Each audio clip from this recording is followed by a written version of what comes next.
This marriage is nothing but a bargain." The words tasted bitter as I spoke them aloud in the empty kitchen. My hands trembled as I folded Papa's medical bills for the third time that morning. Each crease felt like another nail in my coffin. $200. That's what Dr. Mitchell demanded to save my father's life. $200 we didn't have, would never have, not unless I did something desperate. The autumn wind howled through the gaps in our cabin walls. Our small farm in Cedar Creek barely kept us fed, let alone paid for medicine. I stared out at the barren fields where our corn should have been growing. The drought had taken everything except my pride, and I was about to sell that too. "Maggie," Papa's weak voice called from the bedroom. "Who were you talking to?" "No one, Papa. Just thinking out loud." I couldn't tell him about Samuel Hartwell's proposal. Not yet. The richest man in Cedar Creek had made his offer clear 3 days ago. Marriage in exchange for enough money to save Papa's life and keep our farm. No love involved, no pretense of romance. Just business. But what I didn't know was that Samuel Hartwell had his own desperate reasons for needing a wife. I smoothed my worn brown dress and checked my reflection in the cracked mirror by the door. 23 years old and already making deals with the devil. Mama would have been ashamed. She'd raised me to believe in love. Real love. The kind she'd shared with Papa before consumption took her 3 winters ago. "Never settle for less than your whole heart, Margaret," she'd whispered on her deathbed. "Promise me." I'd promised. But promises meant nothing when death came knocking again. The morning sun cast long shadows across our property as I walked to the barn to feed our last remaining cow. Each step felt heavier than the last. By sunset I would be Mrs. Samuel Hartwell. By tonight Papa would have his medicine. "It's just business," I whispered to myself again. Nothing but a cold, heartless bargain. The cow looked at me with those big, knowing eyes. Even she seemed to understand what I was about to sacrifice. Freedom, dreams, the chance to marry for love someday, the future I'd imagined with someone who would cherish me, not purchase me. But love was a luxury I couldn't afford. Not when Papa was dying. I thought about the stories I'd heard about Samuel Hartwell. Rich as sin, they said. Built his fortune trading cattle and land, lost his first wife to fever 5 years back, and hadn't so much as looked at another woman since. Until now. Why me? Why a poor Irish farmer's daughter when he could have any lady in Colorado? But I pushed those questions away. It didn't matter why. All that mattered was Papa's life. I heard horses approaching and my stomach dropped.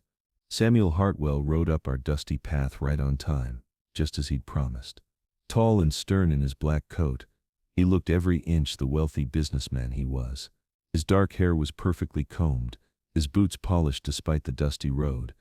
"Miss Sullivan," he tipped his hat. His voice was deep but emotionless. "Are you ready?" "Ready? Was anyone ever ready to sell their soul?" "Yes, Mr. Hartwell, I'm ready." He dismounted and walked closer. Those steel-gray eyes studied my face like he was examining livestock at market. "You understand the terms? I pay your father's medical bills and provide for your family's needs. In return, you become my wife in name and keep my household." "I understand." My voice sounded steadier than I felt. "Good." He reached into his coat and pulled out a thick envelope. "Dr. Mitchell has already been paid. Your father's treatment begins today." The relief that flooded through me was so intense I nearly collapsed. Papa would live. That was all that mattered. "Thank you." "Don't thank me yet, Miss Sullivan. This arrangement serves my purposes as well." "What purposes?" I wanted to ask, but his expression warned against questions. Samuel Hartwell was buying a wife the same way he'd buy cattle or land, with cold efficiency and clear expectations.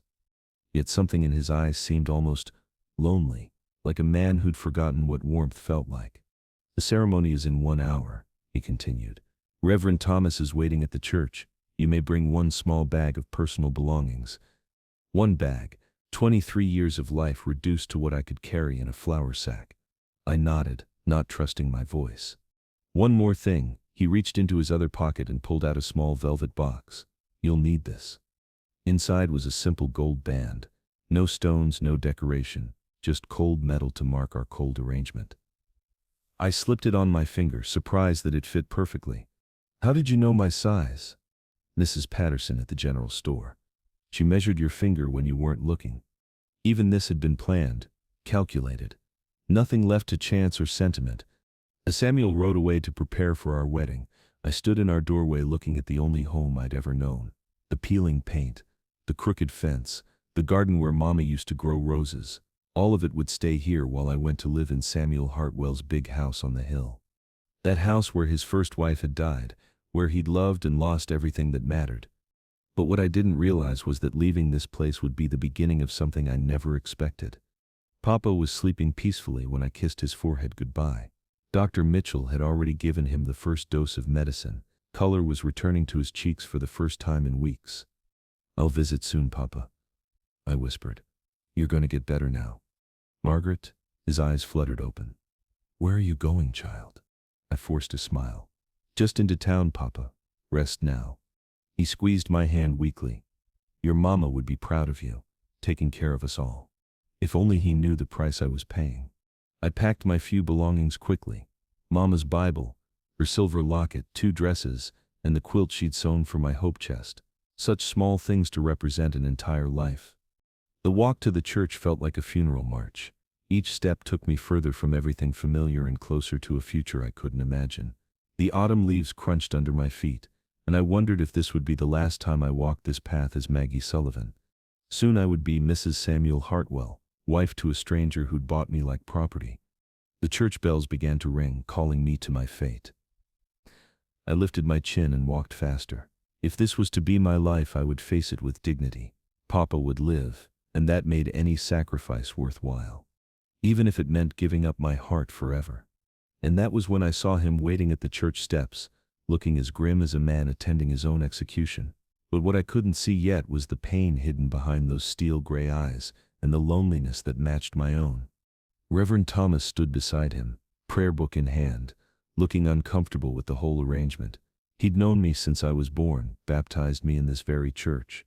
Now he was about to marry me to a man I'd spoken to exactly 3 times. "Margaret," Samuel's voice was formal as I approached. "You look," he paused, as if searching for words. "Presentable." Presentable. Not beautiful, not radiant. Presentable, like a horse he decided was worth buying. And that was the moment I realized this marriage would be even colder than I'd imagined. The ceremony lasted exactly 7 minutes. 7 minutes to bind my life to a stranger's forever. "Do you, Margaret Sullivan, take this man to be your lawful wedded husband?" Reverend Thomas's voice shook slightly. "I do." The words came out stronger than I felt. "Do you, Samuel Hartwell, take this woman to be your lawful wedded wife?" "I do." His voice was flat, emotionless. "By the power vested in me, I now pronounce you husband and wife." The Reverend closed his book quickly. "You may kiss the bride." Samuel's lips barely brushed mine. Cold, distant. A formality to seal our bargain. And just like that, I was Mrs. Samuel Hartwell. But what I didn't know then was that the promise I made that night would bind me to a future far darker and far more passionate than I could ever imagine. The ride to Samuel's house passed in complete silence. Soon we turned onto a long drive lined with oak trees. And there it was, the Hartwell mansion. 3 stories of white painted wood with green shutters, flower gardens that must have been beautiful once, now overgrown and wild. It looked like a house where happiness had died. "Welcome to your new home," Samuel said, his tone suggesting this was anything but welcoming. Inside, the house was impressive and depressing. Rich furniture covered in dust sheets, family portraits staring down from the walls with judging eyes. "Mrs. Henderson comes 3 times a week to cook and clean," Samuel explained. "Your duties will be to manage the household and maintain the social appearances expected of my wife." Social appearances. Not love, not companionship, just appearances. He stopped at a door on the 2nd floor. "This will be your room." My room. Not our room. The message was crystal clear. The bedroom felt like a shrine. A 4-poster bed with yellow curtains. A vanity table with silver brushes still laid out. Women's clothes hanging in the wardrobe. "These were Elizabeth's things," Samuel said quietly. "My first wife. You're welcome to use whatever fits." I was supposed to wear a dead woman's dresses? Sleep in her bed? "I see." I set my bag down carefully. "And where will you sleep?" "The master bedroom is down the hall. We'll maintain separate quarters." His gray eyes met mine briefly. "This marriage is for practical purposes, Mrs. Hartwell. I trust that's understood." Mrs. Hartwell. He couldn't even call me by my first name. Perfectly understood, Mr. Hartwell. He turned and walked away, leaving me alone in his dead wife's room. The next morning I woke to silence. I dressed in one of Elizabeth's gowns, a simple blue cotton that fit well enough. When I looked in the mirror, I barely recognized myself. Downstairs, Samuel was already at the breakfast table, reading a newspaper. "Good morning," he said formally. "Good morning." I took the seat across from him, not beside him. Mrs. Henderson, a plump woman with kind eyes, served me coffee and eggs. "Welcome to the house, dear," she whispered. "It needs a woman's touch again." But which woman? Me, or the ghost I was replacing? The days fell into a cold routine. Samuel left early for business. I wandered the empty rooms. He spoke to me only when necessary, treating me with distant politeness. At dinner we sat at opposite ends of a table built for 12, making small talk about the weather while the space between us grew wider each night. "How is your father?" he asked one evening. "Much better, thank you. Dr. Mitchell says the medicine is working." "Good." Back to his meal. 3 weeks into our marriage, I still felt like a stranger, but I was learning things about Samuel Hartwell.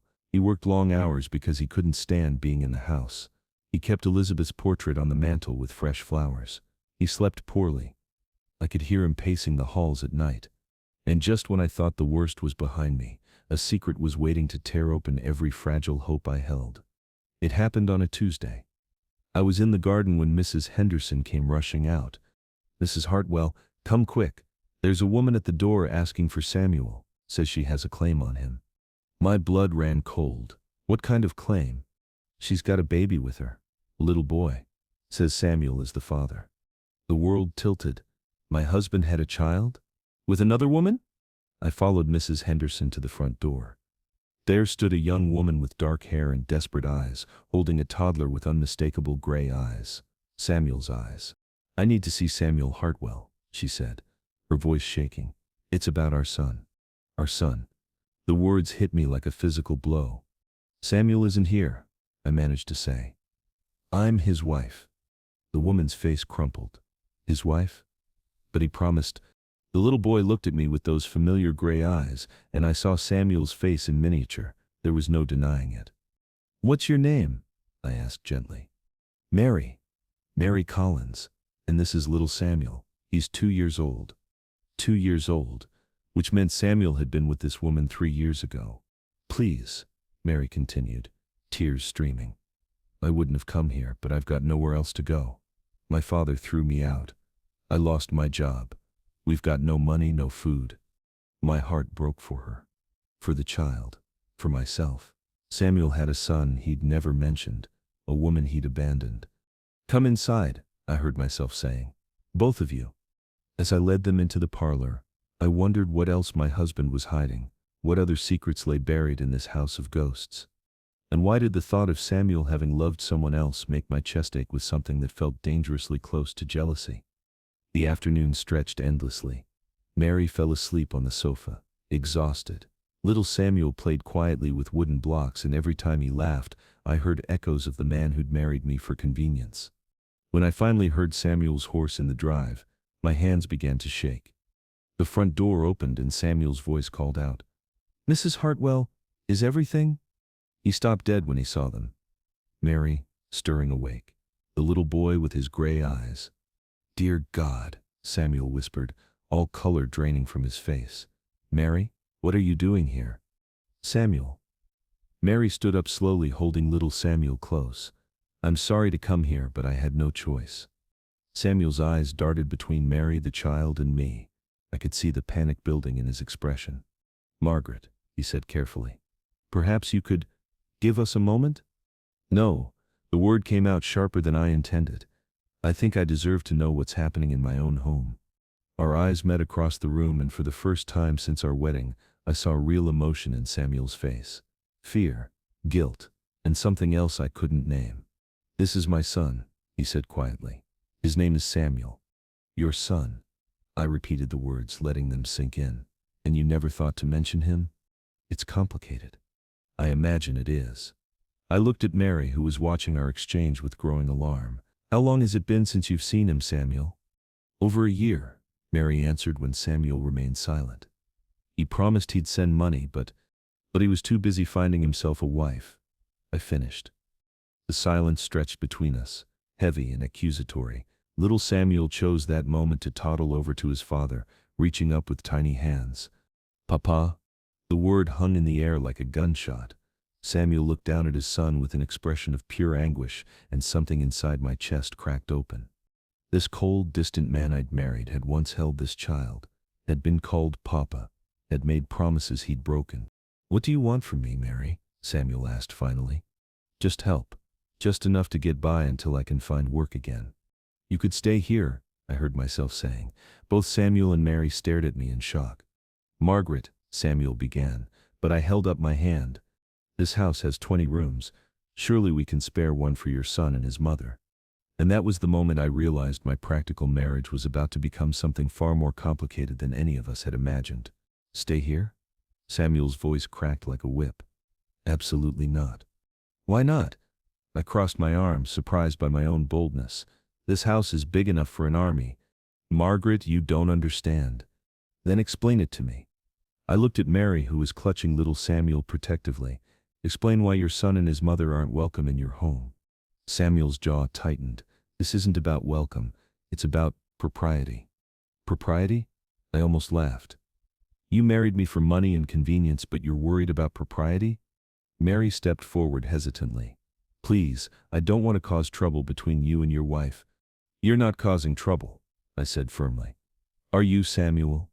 But what I didn't know was that Samuel's refusal had nothing to do with propriety, and everything to do with a pain so deep it had nearly destroyed him once before. The tension in the room was thick enough to cut. Little Samuel, oblivious to the adult drama, continued playing with his wooden blocks, humming a tune that made Samuel's face go pale. "That song," Samuel whispered. "Where did he learn that song?" Mary's eyes filled with tears. "You used to sing it to him when he was a baby. Before you stopped coming around." I watched Samuel's carefully constructed walls begin to crumble. This wasn't just about responsibility or obligation. There was love here. Broken, complicated love. "Samuel," I said gently, "what really happened between you two?" He was quiet for so long I thought he wouldn't answer. When he finally spoke, his voice was barely audible.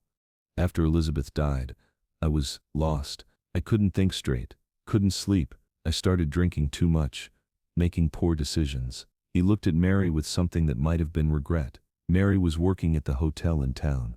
She was kind to me when I didn't deserve kindness. "I loved you," Mary said simply. "I thought you loved me too." I did. The admission seemed to cost him everything. But when I found out about the baby, I panicked. I wasn't ready to be a father again. I'd already failed Elizabeth so completely. "Failed her how?" I asked. Samuel's hands clenched into fists. "I couldn't save her. When the fever took her, I was powerless.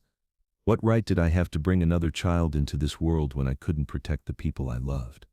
The pieces were falling into place. Samuel hadn't abandoned Mary and their son out of cruelty. He'd run because he was terrified of loving and losing again. "So you married me instead," I said quietly. "A safe business arrangement. No messy emotions." He met my eyes, and for the first time I saw the real Samuel Hartwell. Not the cold businessman, but a man drowning in guilt and fear. "Yes," he admitted. "It was supposed to be simple, clean. No one could get hurt. But people are getting hurt," I pointed out. "Mary, your son, me." "You?" He looked genuinely surprised. "How are you being hurt? I've given you everything I promised. Your father is well, your family's debts are paid. You've given me everything except yourself." The words slipped out before I could stop them. The silence that followed was deafening. Mary looked between us with understanding in her eyes. "You care about him," she said to me. It wasn't a question. Did I?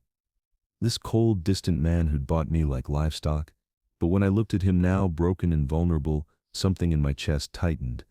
"I don't know," I answered honestly. "But I know what it's like to be alone, and I know what it's like to make impossible choices to protect the people you love." Little Samuel chose that moment to toddle over to me, holding up one of his wooden blocks. "Pretty lady," he said with a gap-toothed smile. My heart melted.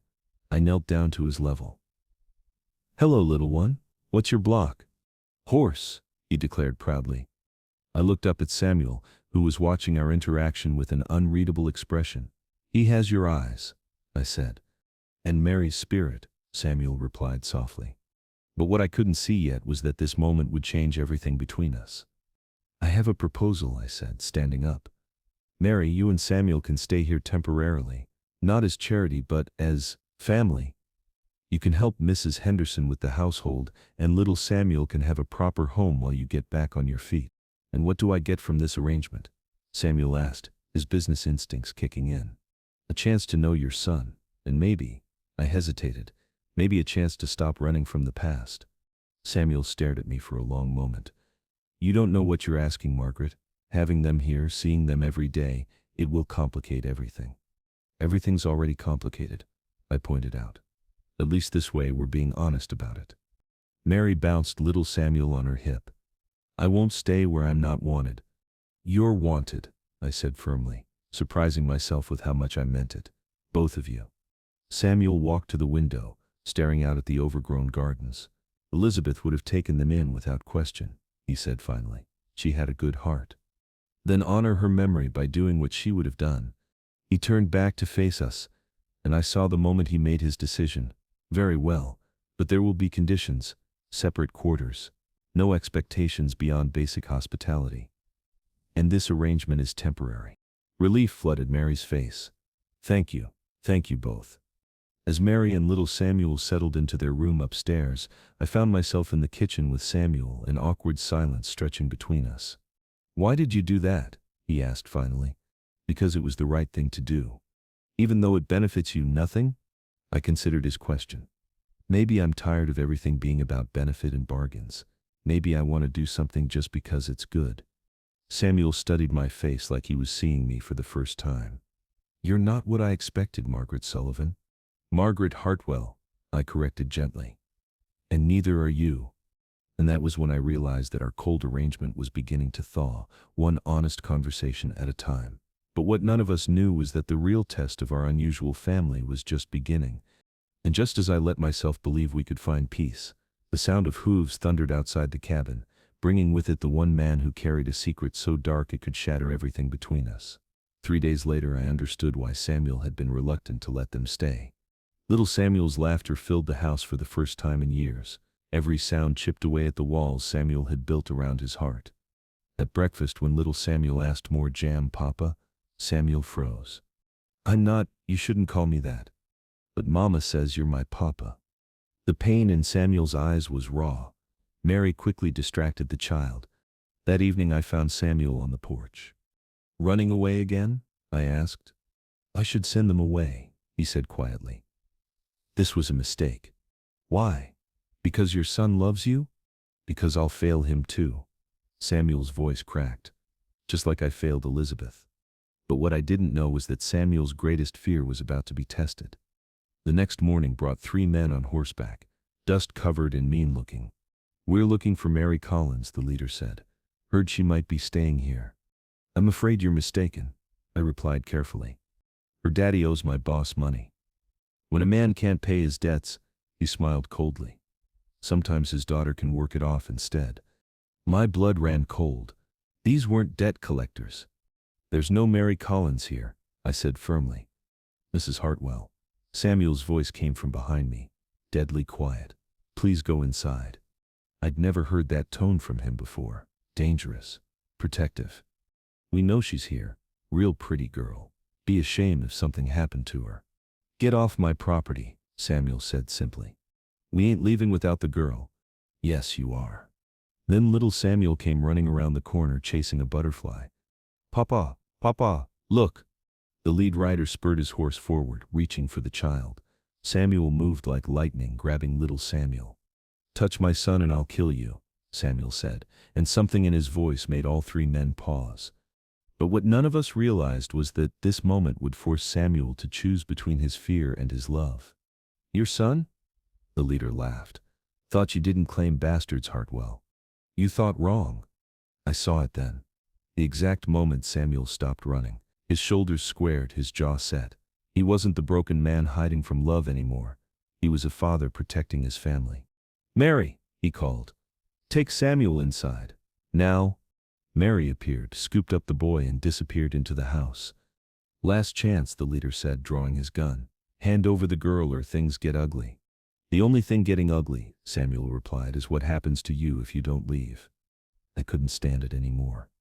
These men had come to hurt Mary, to steal her away like property. There are 3 of you, I found myself saying. And you're threatening 1 man and 2 women. How brave. Margaret, Samuel warned. No. I stepped forward. I won't hide while these cowards threaten our family. Our family. The words slipped out naturally, and I realized I meant them. The leader's eyes narrowed. Brave words from a woman. Stupid words from dead men, came a new voice. We turned to see Dr. Mitchell riding up fast, followed by Reverend Thomas and 3 other men from town. Mrs. Henderson must have sent word. These men bothering you, Samuel? Dr. Mitchell asked calmly, his hand resting on his rifle. Just leaving, Samuel said, never taking his eyes off the threat. The odds had shifted, 6 against 3. The leader seemed to realize his easy prey had become dangerous. This ain't over, Hartwell, he snarled, wheeling his horse around. Tell the girl her daddy's debt follows her wherever she goes. They rode off in dust and threats, but I knew they'd be back. Samuel waited until they were out of sight before his legs gave out. He sank into a porch chair, hands shaking. You called him your son, I said softly. I know. And you called us family. Samuel looked up at me, his eyes completely unguarded for the first time since our wedding. You stood up to armed men for people you barely know. For my family, I corrected. Mary came out then, little Samuel in her arms. The boy reached for his father, and this time Samuel didn't hesitate. He took his son and held him close. Are the bad men gone, Papa? Little Samuel asked. Yes, Samuel said firmly. And they're not coming back. But we all knew that wasn't true. We need to leave, Mary said quietly. I won't put you all in danger. No. Samuel's voice was steel. You're not running anymore. Neither of us are. He looked at me, and I saw a different man than the one I'd married. Not cold and distant, but strong and determined. Those men will be back, I said. Let them come, Samuel replied. This time I won't be running. This time I'll be ready to fight for what matters. And that was the moment I realized our business arrangement had become something much more powerful. Love born not from passion but from choosing to stand together when the world tried to tear us apart. But the real test was just beginning. And as the sun dipped below the horizon, Samuel Sepp's hand found mine, strong and steady. For the first time I believed we weren't Sepp just surviving anymore. We were finally a family, ready to face whatever the Wild West would bring. 2 weeks passed before those men returned, and when they did, they brought more trouble than we'd imagined. It was a Sunday morning. We were getting ready for church when the sound of horses thundered up our drive. Not 3 riders this time, but 6. All armed, all angry. Hartwell, the leader shouted. Time's up.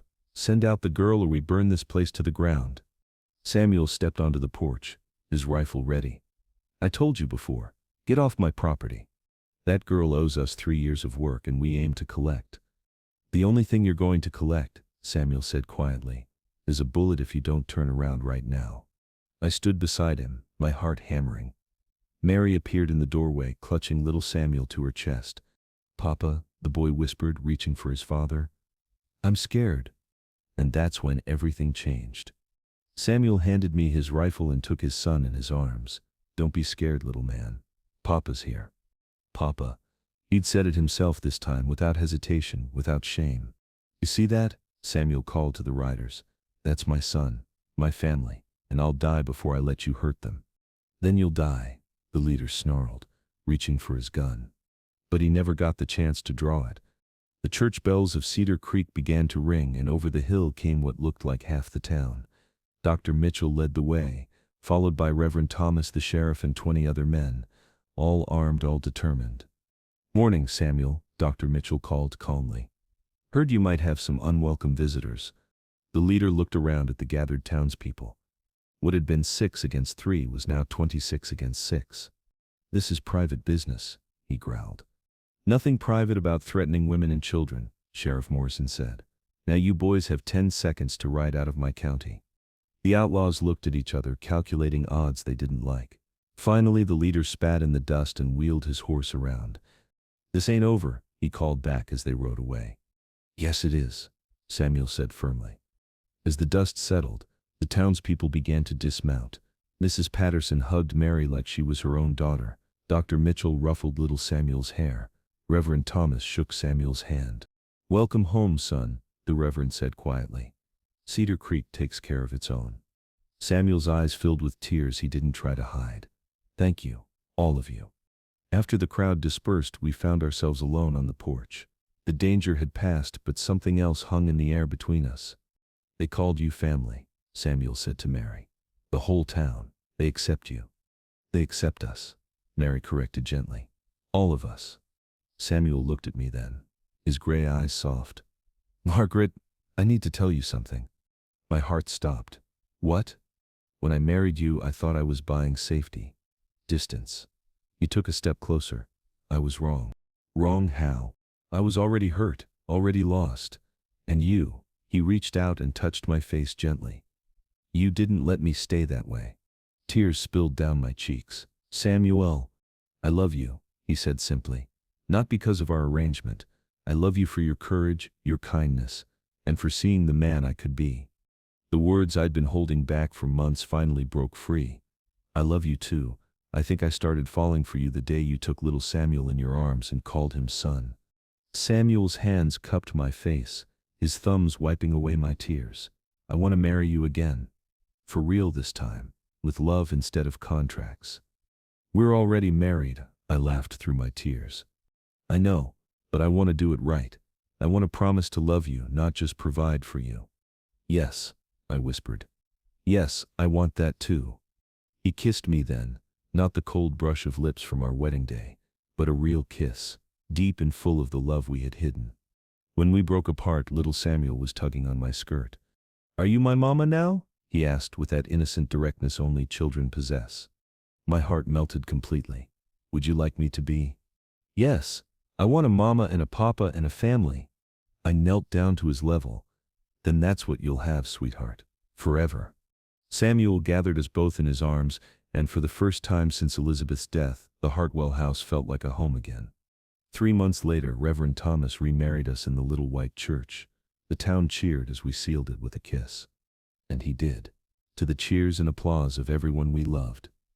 At the reception, neighbors toasted to second chances. As night came, Samuel asked me quietly, "Any regrets?" he asked, his arm around my shoulders. "Not a single one," I replied. "Even about being sold like cattle?" "Especially about that. Sometimes the worst things lead to the most beautiful endings." Little Samuel ran to us with a wooden horse he named Hope. Samuel's arms tightened around me. "Smart boy. He gets that from his father," I said, leaning into Samuel's warmth. As stars appeared, we sat together as a family. Mary was inside putting little Samuel to bed, her laughter echoing through the open windows. The house that had been cold and silent for so long was now filled with love and life. "I have something for you," Samuel said suddenly. He pulled out a small velvet box. "Samuel, you already gave me a ring." "That was a business transaction," he interrupted. "This is a promise." Inside the box was a simple gold band engraved with the words "forever and always." "It's perfect," I whispered as he slipped it onto my finger. The church bells of Cedar Creek chimed 9 o'clock, their sound carrying across the valley. In the distance, we could see the lights of town twinkling like earthbound stars. "Do you think we'll be happy?" I asked. "I think we already are," Samuel replied. "I think we have everything we need right here." And he was right. What had started as a business arrangement born of desperation had become something beautiful, a family forged not by blood alone but by choice, by love. "Margaret," Samuel said softly, "I need you to know something. I'm not running anymore. Not from love, not from loss, not from fear. Whatever comes our way, we'll face it together." "Together," I agreed, reaching for his hand. "Always together." As we sat there in the gentle evening breeze, watching the last light fade from the western sky, I realized that our story wasn't just about survival anymore. It wasn't about money or convenience. It was about love, real, deep, lasting love that had grown from the most unlikely soil. Mary appeared in the doorway, smiling. "He's asleep. Asked me to tell his mama and papa good night." "His mama and papa," Samuel repeated, wonder in his voice. I never thought I'd hear those words again. "For the first time in my life," I said, looking around at this house full of love, I feel like I'm truly home. The Wild West had taken much but gave us love, our greatest victory.